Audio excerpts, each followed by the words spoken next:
कार्यक्रम खास मुलाकात में आज हमारे साथ हैं भारतीय जनता पार्टी की सीनियर लीडर और सीनियर लीडर होने के साथ ही एक ऐसा भारतीय जनता पार्टी का युवा चेहरा जो स्पोक्समैन होने के नाते अपने धारदार तर्कों से और अपने एक प्लीजेंट पर्सनैलिटी से टेलीविज़न स्क्रीन हो या मीडिया से बातचीत हो अपना एक अलग इम्पैक्ट छोड़ने वाली लीडर हैं वो मीनाक्षी लेखी की हम बात कर रहे हैं। और उनके धारदार तर्कों की बात करें या पार्टी के पक्ष में जब वो बात करती हैं तो एक इमिनेंट लॉयर होना, एक वकील होना भी उनको काफ़ी मजबूती देता है। मीनाक्षी जी, बहुत बहुत स्वागत करता हूँ।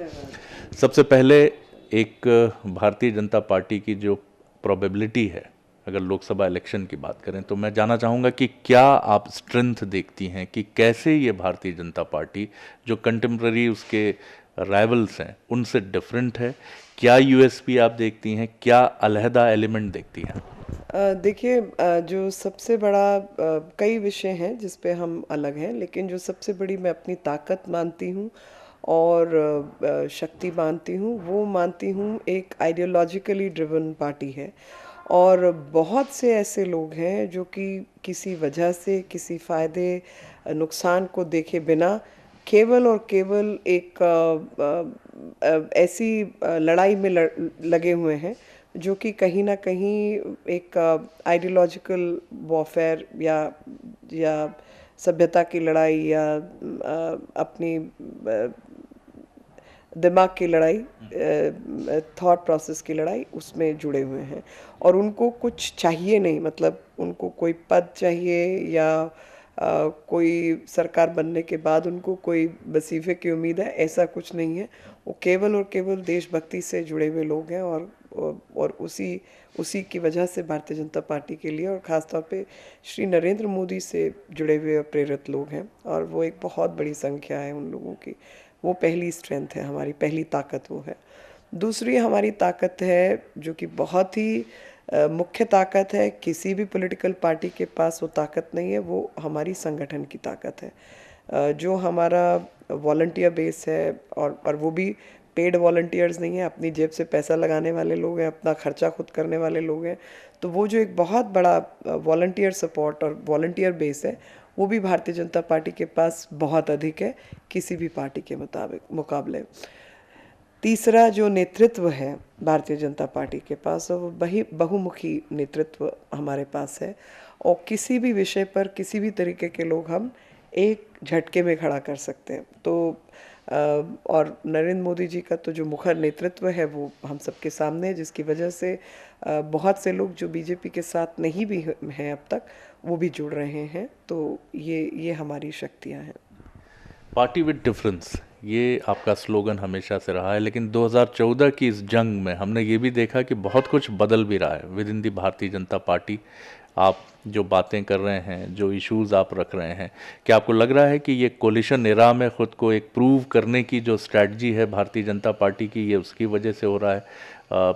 चाय वालाज एक मुहिम चली हुई है, चाय वाला आम आदमी के तौर पर मोदी साहब को प्रेजेंट करने की मुहिम भी हो सकती है, या फिर नेहरू गांधी परिवार को चैलेंज करने का एक जवाब भी हो सकता है। हम देख रहे हैं कोई राम मंदिर का इशू नहीं है, डेवलपमेंट की बात है, एक ऐसा रोल मॉडल आप सेट कर रहे हैं, विजन एजेंडा की बात हो रही है। कितनी बदली है भारतीय जनता पार्टी इस मायने में? भारतीय जनता पार्टी नहीं बदली है। देखिए, अगर आप पंडित दीनदयाल उपाध्याय जी से शुरू करें और उसके बाद तक का आप नेतृत्व देखें, तो सब लोग बहुत ही हम्बल बैकग्राउंड से उठे हुए लोग हैं। और आम आदमी जो कि ताकतवर हुए, शक्ति दी, खुद को नहीं, अपने परिवारों को ही नहीं, बल्कि देश के लिए काम किया और बिना कुछ लिए दिए काम किया। और कभी उसको एक एडवर्टाइजिंग प्लेटफॉर्म के रूप में इस्तेमाल नहीं किया। लेकिन जिस तरीके की टीका टिप्पणी हुई है, ख़ास तौर पे चाय वाले स्टेटमेंट को लेकर, बयान को लेकर, उसका जवाब तो देना ही था। और हमारी ताकत भी इसमें है कि हम पर जब जब कोई रोड़ा पत्थर फेंकता है, तो हम उसी से दीवार खड़ी करने का काम बहुत अच्छी तरह जानते हैं। तो ये उस रोड़े पत्थर का जवाब है। दूसरा, एक ताकत प्रदर्शन का जवाब है कि हमें एक एक विचार क्या हो, देश कैसे बढ़े, वो सब विषय भी इससे सोच के साथ जुड़ जाते हैं कि एक साम्यवादी प्रथा इस देश में चल रही है, अनकहे लोकतंत्र के नाम पर साम्यवाद चल रहा है। तो जो असली आम आदमी है, झूठ मूठ का आम आदमी नहीं बल्कि असली आम आदमी है, जिसने आम तरीके से अपनी ज़िंदगी निकाली और किसी भी पद पर पहुंच गया तो आम नागरिक का ही जीवन निर्वाह किया बिना एडवर्टाइजिंग के, क्योंकि उसमें उसका विश्वास है, भरोसा है। चाहे वो मनोहर पारिकर जी हों, चाहे शिवराज जी हों, चाहे राजनाथ जी हों, चाहे नरेंद्र मोदी जी खुद हों, सब बहुत ही आम नागरिकों के तरीके से जीवन निर्वाह करके आगे पहुँचे हैं। और इसमें कोई शर्म वाला विषय नहीं है, ये ताकत का विषय है। ये ताकत का विषय है कि किसी की वजह से नहीं बल्कि सबके बावजूद हम जहाँ हैं वहाँ हैं, और खोने को हमारे पास कुछ ऐसा है नहीं, क्योंकि हमने तो पाया ही है और देश की सेवा ही की है। एक ये मैसेज। दूसरा, क्या जब संविधान इक्वालिटी, फ्रेटर्निटी, बराबरी, इन सब चीज़ों की बात करता है तो क्या वो केवल एक दिखावा है या असलियत है? क्योंकि अगर वो असलियत है तो हर चाय वाले को, हर सब्जी बेचने वाले को, हर खोमचा लगाने वाले को अधिकार है भारत का प्रधानमंत्री बनने का, अपनी काबिलियत के अनुसार, अपनी काबिलियत के अनुसार आगे बढ़ने का। तो ये उनको शक्ति देने का भी एक तरीका है। तीसरा इसका संदर्भ है वो अर्थव्यवस्था से जुड़ा हुआ संदर्भ है, और अर्थव्यवस्था से जुड़ा हुआ संदर्भ जो है वो ये है कि अगर आप अपने देश की जीडीपी का आकलन करें तो आप पाएंगे कि एफडीआई कभी भी 6% से अधिक इस देश में आई ही नहीं।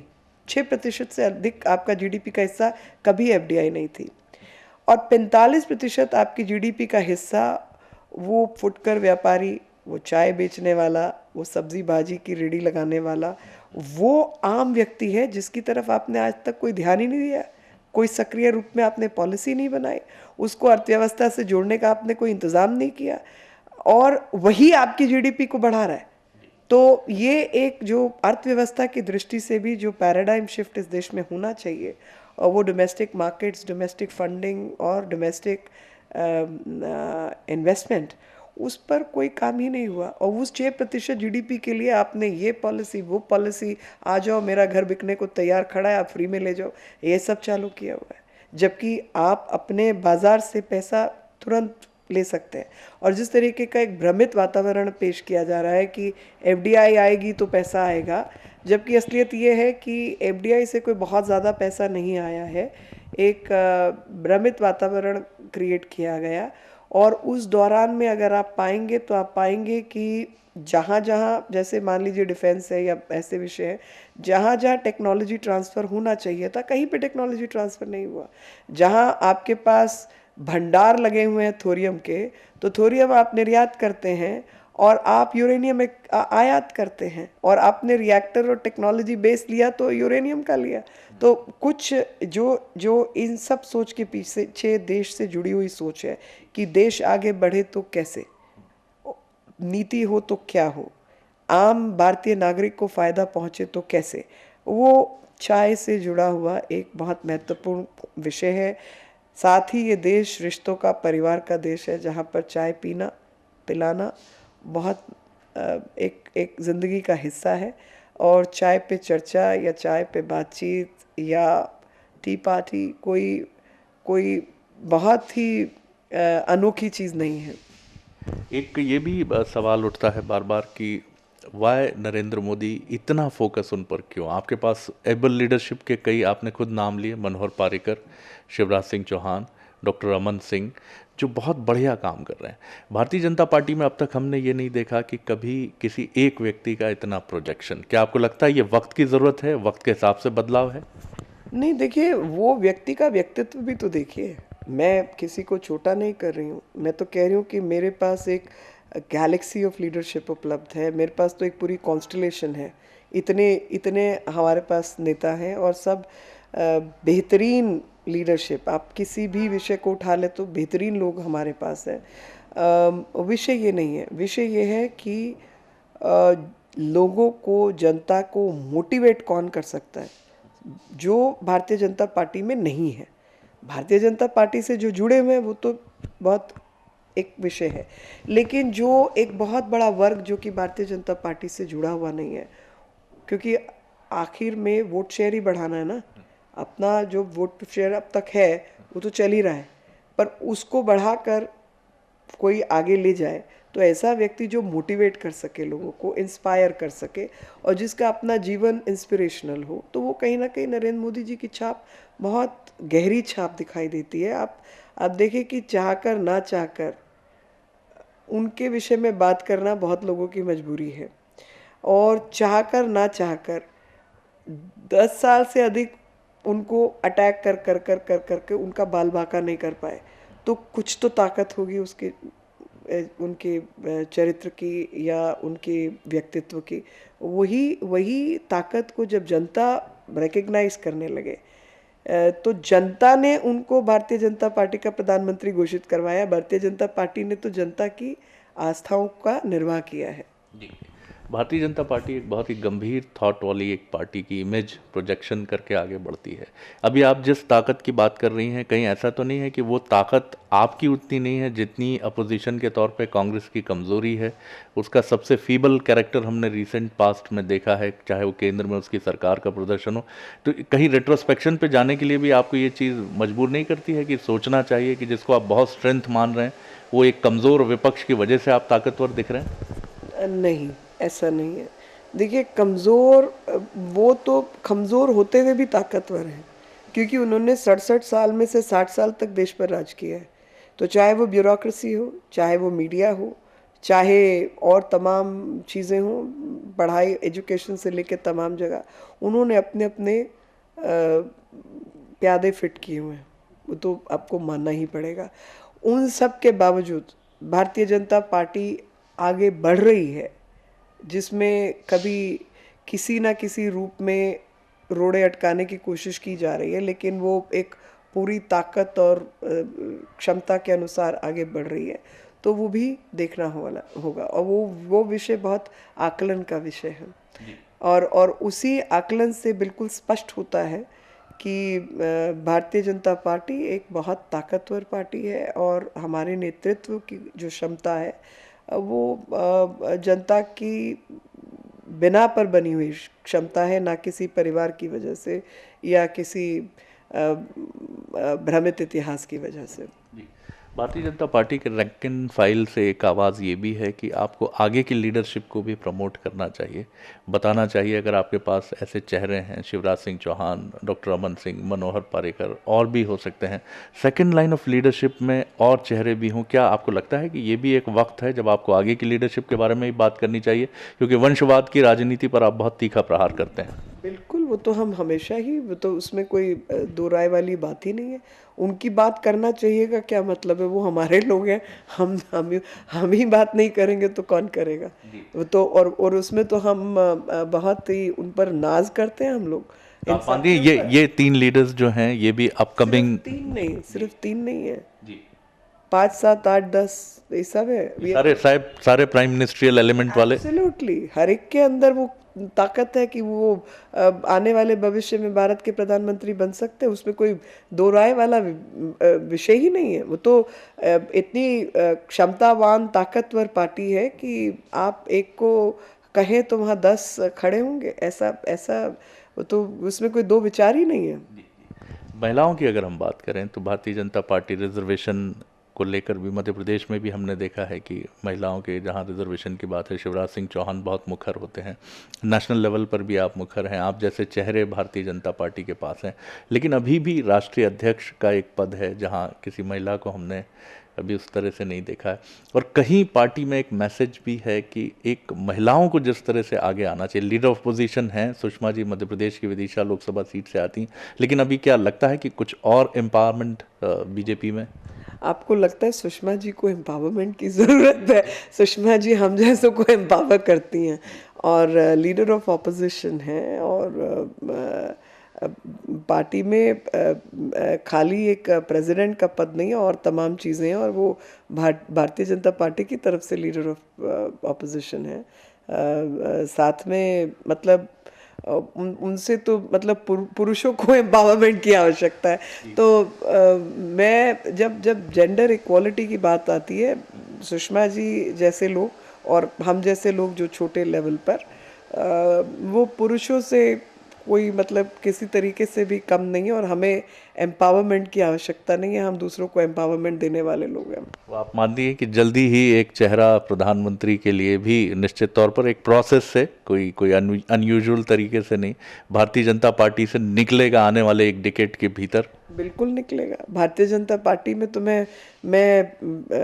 मतलब इसमें मेरे को असीम विश्वास है कि अगर कोई सही मायने में लोकतांत्रिक पार्टी है जो महिलाओं को अपने साथ लेकर चलती है, भारतीय परंपराओं का आदर करते हुए बराबरी की जगह देती है, तो वो केवल भारतीय जनता पार्टी है। और इसमें मैं एक लाइन और जोड़ना चाहती हूँ कि गुजरात के अंदर तो वो 33% विमेन रिजर्वेशन को लेकर उन्होंने बिल पारित किया हुआ है, जो कि आज तक जो ये 2400 घंटा कांग्रेस वाले उसकी नुमाइश करते रहते हैं, वो अभी तक प्रेसिडेंट सिग्नेचर के लिए वेट कर रहा है, तो गवर्नर असेंट के लिए वेट कर रहा है। तो ये कुछ विषय हैं जो जनता तक पहुंच नहीं पाते कि भारतीय जनता पार्टी की क्या सोच है महिला अधिकारों को लेकर। भारतीय जनता पार्टी भारतीय संस्कृति और वो सब चीज़ों की इज्जत करते हुए और भारतीय संदर्भ में महिलाओं को जिस तरीके से बराबरी मिलनी चाहिए, बिल्कुल उसकी केवल पक्षधर नहीं है, बल्कि पहली पार्टी है जिसने अपने संगठन में 33% महिलाओं को स्थान दिया है।